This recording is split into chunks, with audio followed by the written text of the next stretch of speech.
Hello, welcome back to my YouTube channel. അപ്പോൾ ബിരിയാണി ഉണ്ടാക്കാം എന്നൊക്കെ പറഞ്ഞിട്ട് രാവിലെ തന്നെ കുളിച്ചൊരുങ്ങി ഇത് എങ്ങോട്ടാണെന്ന് വിചാരിക്കുന്നുണ്ടാവും അല്ലേ.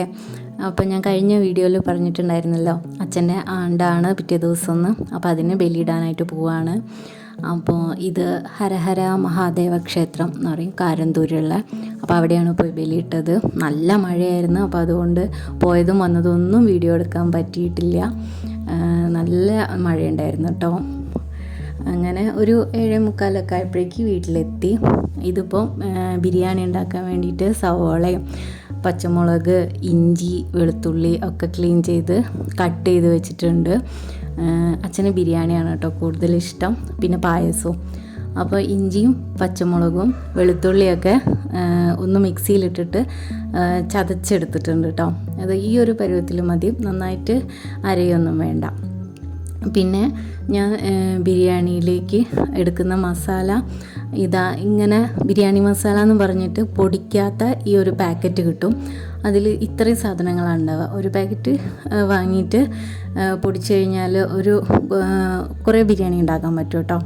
അപ്പോൾ ഇതൊന്ന് ചെറുതായിട്ട് ഡ്രൈ റോസ്റ്റ് ചെയ്യാം. എന്നിട്ട് ചൂട് ഒന്ന് ആറിയ ശേഷം മിക്സിയിലിട്ട് നന്നായിട്ട് പൊടിച്ചെടുത്തിട്ട് നല്ലൊരു എയർ ടൈറ്റ് ആയിട്ടുള്ള ഒരു ബോട്ടിലിൽ അടച്ച് സൂക്ഷിച്ച് വെച്ചാൽ മതി. നല്ല സ്മെല്ലും നല്ല ഇതാണ് കേട്ടോ ഈ പൊടി. എനിക്ക് ഭയങ്കര ഇഷ്ടം. അല്ലാതെ പൊടിച്ച് വെച്ച പാക്കറ്റൊന്നും ഞാൻ ഉപയോഗിക്കാറില്ല.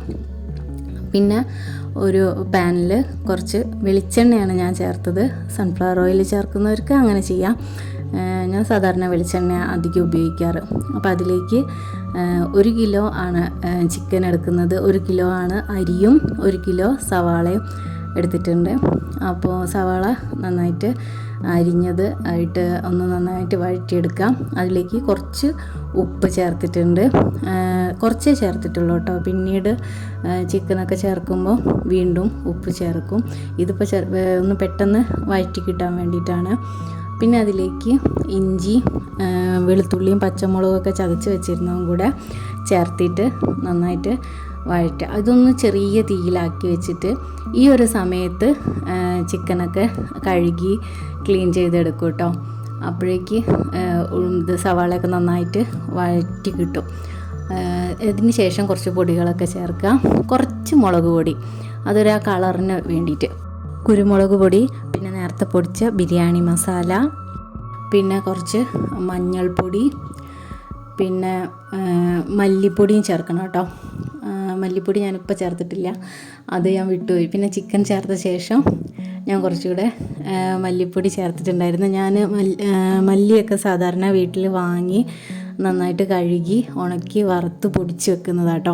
അപ്പോൾ അതുകൊണ്ട് അത് കുറച്ച് കഴിഞ്ഞ് ചേർത്ത് വെച്ചിട്ട് കുഴപ്പമൊന്നുമില്ല. മസാല മൂക്കാനൊന്നും ഉണ്ടാവില്ല. നന്നായിട്ട് വറുത്ത് പൊടിച്ച മല്ലിപ്പൊടി ആയതുകൊണ്ട് കേട്ടോ. അപ്പോൾ അത് ഇട്ട് നന്നായിട്ടൊന്ന് ആ മസാല ഒന്ന് ചൂടാവുന്ന വരെ ഒന്ന് വഴറ്റിയിട്ട് അതിലേക്ക് കഴുകി വെച്ച ചിക്കൻ ചേർത്ത് കൊടുക്കുക. എന്നിട്ട് അതൊന്ന് ഇളക്കി മിക്സ് ചെയ്ത് അതിലേക്ക് വേണ്ട ഉപ്പും കൂടെ അന്നേരം ചേർത്ത് കൊടുക്കണം കേട്ടോ. ചിക്കനിലേക്ക് ഉപ്പ് പിടിക്കണമെങ്കിൽ തുടക്കത്തിൽ തന്നെ കുറച്ച് ചേർത്ത് കൊടുത്താലേ ശരിക്കും ഉപ്പ് പിടിക്കുകയുള്ളൂ. അപ്പോൾ അതുകൊണ്ട് അത് ചേർക്കാം. അപ്പോൾ ഞാൻ മല്ലിപ്പൊടി നേരത്തെ ഇടാൻ വിട്ടുപോയി എന്ന് പറഞ്ഞില്ല, അപ്പോൾ അത് ചേർത്തിട്ടുണ്ട്.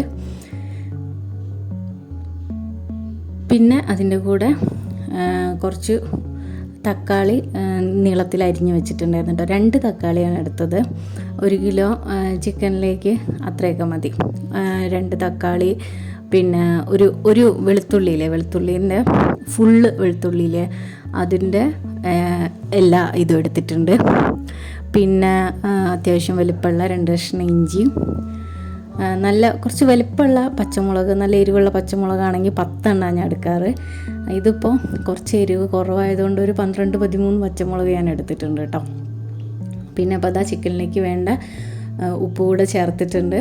എന്നിട്ട് അതൊന്ന് മിക്സ് ചെയ്ത ശേഷം അരിഞ്ഞു വെച്ച തക്കാളി അതിൻ്റെ മുകളിൽ അങ്ങനെ ഇട്ട് കൊടുത്തിട്ട് അന്നേരം ഇളക്കണമെന്നൊന്നുമില്ല. അതങ്ങനെ മെല്ലെ അങ്ങനെ വെച്ചിട്ട് ചെറിയ തീയിലേക്ക് ആക്കിയിട്ടിട്ട് അതൊന്ന് അടച്ച് വയ്ക്കാം. ചെറിയ തീച്ച് നന്നായിട്ട് കുറയ്ക്കരുത് കേട്ടോ, ഒരു മീഡിയം അതിലാക്കിയിട്ട് അടച്ച് വയ്ക്കുക. എന്നിട്ട് ഇടയ്ക്ക് എടുത്ത് ഒന്ന് ഇളക്കി വെക്കണം കേട്ടോ. ഇതിപ്പോൾ അത്യാവശ്യം അതിൽ നിന്ന് തന്നെ വെള്ളം ഇറങ്ങിയിട്ട് വെന്തോളും. പിന്നെ ആ സമയത്ത് ഇപ്പുറത്ത് ബിരിയാണീൻ്റെ റൈസ് ഉണ്ടാക്കുക. അപ്പോൾ അതിലേക്ക് കുറച്ച് നെയ്യും കുറച്ച് വെളിച്ചെണ്ണയാണ് കേട്ടോ ചേർത്തത്. സൺഫ്ലവർ ഓയിൽ ചേർക്കുന്നവർക്ക് അതെടുക്കാം. ഇവിടെ അത്ര ഇഷ്ടമല്ല സൺഫ്ലവർ ഓയിൽ. പിന്നെ അതിലേക്ക് പട്ട, ഏലക്ക, ഗ്രാമ്പൂ അത്രയും ചേർത്തിട്ട് ഒന്ന് ചൂടാവണ വരെ വയ്ക്കാം. എന്നിട്ട് അതിലേക്ക് എടുക്കുന്ന അരിയുടെ ഡബിളാട്ടോ ഞാൻ വെള്ളം എടുത്തേക്കണേ. അപ്പോൾ ഒരു പാത്രത്തിൽ അരിയെടുത്ത് അളന്ന് മാറ്റി വെച്ചിട്ട് ആ പാത്രത്തിലേക്ക് തന്നെ വെള്ളം ഒഴിച്ച് ആ 2 പാത്രം വെള്ളം ഒഴിക്കും കേട്ടോ. അപ്പോൾ അങ്ങനെ അത് ഒഴിച്ചുകൊണ്ടിരിക്കുകയാണ്.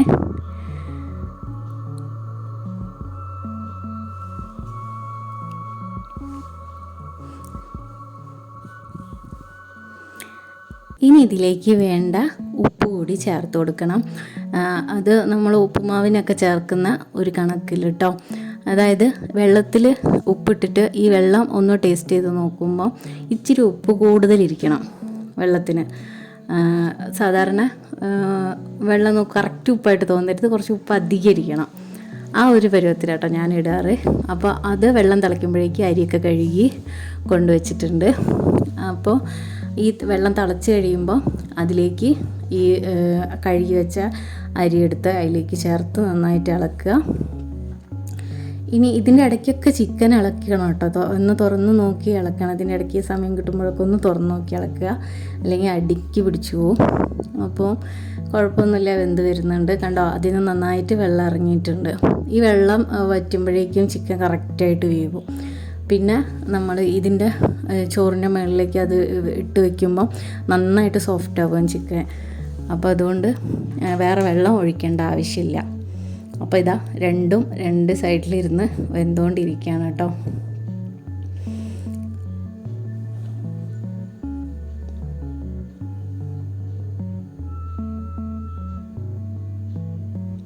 ഇനിയിപ്പോൾ ഇതാ ചിക്കനിലേക്ക് കുറച്ച് മല്ലിയിലയും ഒരു 4 അത്യാവശ്യം വലിപ്പമുള്ള പുതിനയില കേട്ടോ ഞാൻ ഇട്ടത്.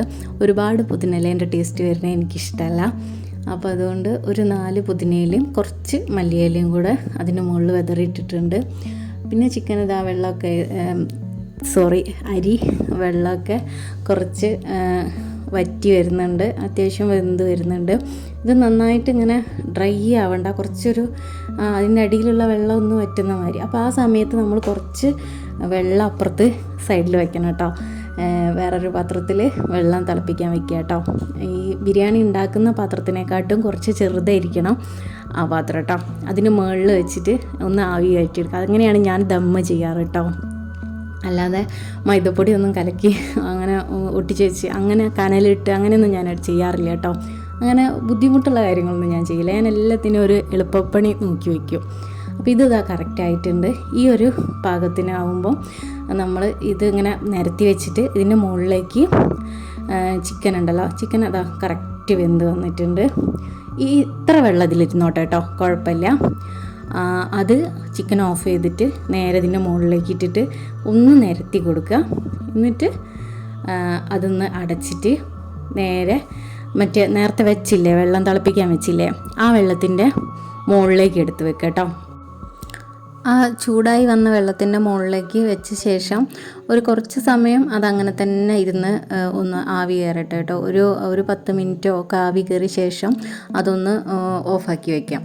പിന്നെ നമ്മൾ അപ്പം തന്നെ എടുക്കുന്നുണ്ടെങ്കിൽ എടുക്കാം, ഇല്ലെങ്കിൽ എപ്പോഴാണോ നമ്മൾ കഴിക്കാറൊക്കെ ആവുന്ന ആ ഒരു 5 മിനിറ്റോ 10 മിനിറ്റോ മുന്നേ എടുത്തിട്ട് ഇത് തുറന്ന് ഈ ചിക്കൻ അതിൻ്റെ മുകളിൽ നിന്ന് എടുത്ത് മാറ്റാം. ആ മസാലയൊക്കെ കുറച്ച് ആ ചോറിലേക്ക് ആയിട്ടുണ്ടാവും, അതിൻ്റെ കളറൊക്കെ.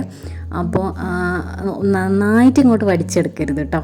അപ്പോൾ അതിൻ്റെ കുറച്ച് ചാറൊക്കെ അതിലിങ്ങനെ പിടിച്ചിരിക്കണമല്ലോ ചോറ്, അപ്പോഴാണല്ലോ ഭംഗി ഉണ്ടാവുക. അപ്പോൾ ചിക്കനും മസാലയൊക്കെ എടുത്ത് മാറ്റിയ ശേഷം ചോറ് നന്നായിട്ട് മിക്സ് ചെയ്യാം. എന്നിട്ട് അതിലേക്ക് അണ്ടിപ്പരിപ്പും മുന്തിരിയും നെയ്യിൽ വറുത്തിട്ട് അത് നെയ്യോട് കൂടി ചേർക്കുക. കൂടെ മല്ലിയിലയും കറിവേപ്പിലയും ചേർക്കുക. അപ്പോൾ ഇന്നത്തെ വീഡിയോ ഇത്രയേ ഉള്ളൂ. ഇഷ്ടമായാൽ ലൈക്ക് ചെയ്യുക, ഷെയർ ചെയ്യുക, സബ്സ്ക്രൈബ് ചെയ്യുക. പിന്നെ അഭിപ്രായങ്ങൾ കമൻറ്റ് ചെയ്യാൻ മറക്കരുത് കേട്ടോ. അപ്പോൾ ഓക്കെ, ബൈ.